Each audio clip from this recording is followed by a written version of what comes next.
Hello everyone and welcome back to another video from Wake&Tech. In this video, I'm going to show you how to turn off notifications on the Forever 21 application. So let's get started right away.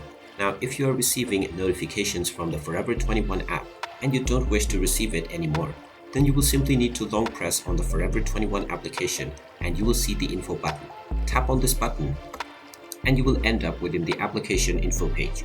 First of all, tap on force stop at the bottom right corner and tap on OK to stop the app. Then tap on the notifications underneath privacy. You will then see the allow notifications toggle.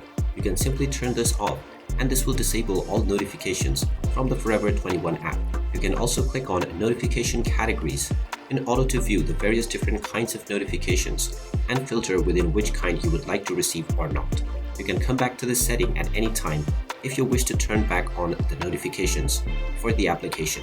And there you have it. That is how easy it is to turn off notifications on the Forever 21 application. If you find this video helpful, make sure you hit that like button and subscribe to our channel if you haven't done so already. Also ring that notification bell to never miss another update from us. Thank you for watching and I will see you again in the next video.